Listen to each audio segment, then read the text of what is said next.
नमस्कार विद्यार्थी मित्रांनो, वेलकम टू माय चॅनल। आपण बालमानसशास्त्र आणि अध्यापनशास्त्र याची सिरीज चालू केलेली आहे। मित्रांनो, महत्त्वाचे जे टॉपिक्स आहेत तेच मी यामध्ये देत आहे तुम्हाला। आणि दुसरी गोष्ट महत्त्वाची म्हणजे मला ज्या पुस्तकातून मी अभ्यास केला आणि सोपे पद्धती वाटले त्याच याच्यातून मी पुस्तकातून तुम्हाला टॉपिक सांगत आहे। CTET आणि TET मध्ये एक फरक आहे मित्रांनो। CTET मध्ये उपयोजनात्मक प्रश्न विचारले जातात आणि TET मध्ये आपल्याला ॲप्लिकेशन थेअरी बेस्ड क्वेश्चन विचारले जातात। त्यामुळे थेअरीवरती कॉन्सन्ट्रेट करा आणि प्रीवियस इयर क्वेश्चन्स करा। ही सिरीज चालू करण्याचा एकच उद्देश आहे की तुम्हाला बालमानसशास्त्रामध्ये येत्या TET पेपर 1 आणि 2 मध्ये चांगले मार्क्स पडावे, बस एवढीच हेतू। कारण मी जेव्हा अभ्यास करत होते तेव्हा मला थेअरी बेस्ड क्वेश्चन्स नव्हते मिळाले, त्यामुळे या पुस्तकातून मी अभ्यास केला, तेच तुमच्यासोबत शेअर करते। चला तर सुरू करूया न्यू टॉपिक, संवेदना। हॅलो फ्रेंड्स, आजचा टॉपिक आहे संवेदना। ओके, संवेदनेच्या व्याख्या। ओके, बघा संवेदना म्हणजे काय आणि संवेदनेच्या व्याख्या।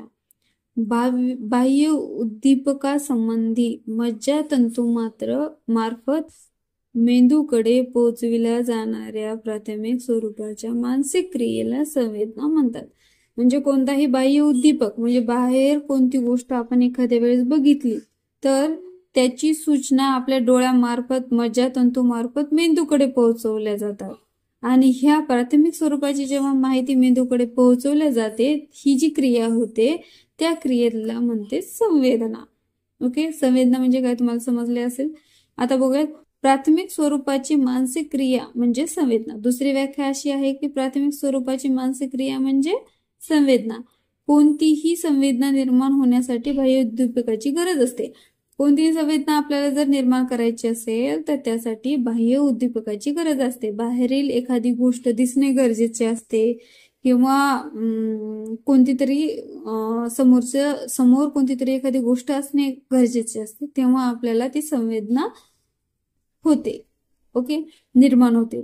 आता संवेदना निर्माण होण्यासाठी कोणत्या आवश्यक बाबी आहेत तर बघा, आपण अगोदरच बघितलेलं आहे, बाह्य उद्दीपकाची गरज असते। दुसरी, सक्षम ज्ञानेंद्रियाची गरज असते। आपल्याला सगळे सक्षम ज्ञानेंद्रिय गरजेचे असतात। जसं की बघा, बाह्य उद्दीपक चिंच समोर आले की आपसुकच जिभेला पाणी सुटते।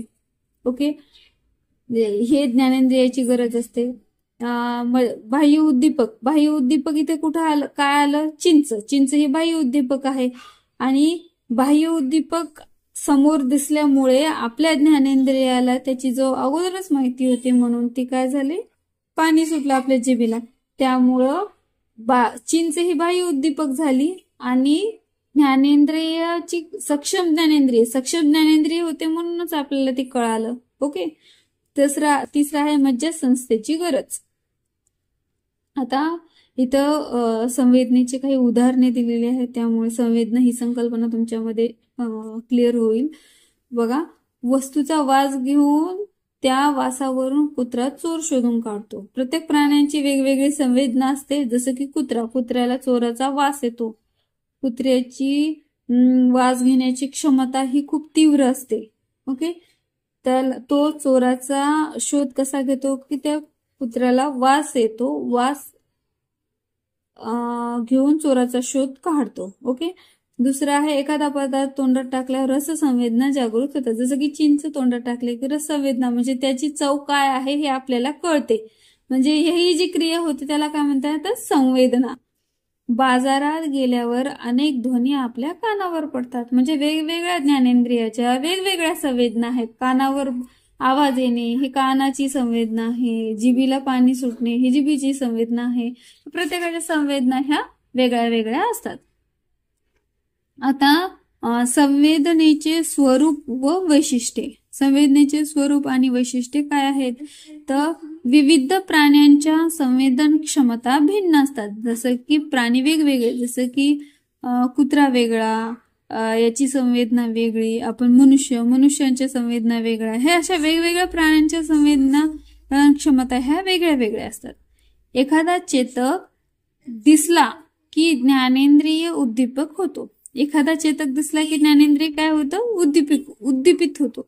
म्हणजे बघा, आपल्याला जर एखाद्या ठिकाणी घाणेरडा वास आला, बाह्य चेतक काय झाला की तो कचरा, बाहेरचा एखादा कचरा, सडलेला कचरा असेल तो जर दिसला किंवा त्याचा आपण वास आला आपल्याला, की आपलं ज्ञानेंद्रिय काय होतं, कोणतं ज्ञानेंद्रिय उद्दीपित होतं, आपल्याला नाकाद्वारे आपण वास घेतो तर ते ज्ञानेंद्रिय आपल्याला उद्दीपित होतात. म्हणजे बाहेर एखादा चेतक दिसला की आपले ज्ञानेंद्रिय काय होतात, उद्दीपित होतात.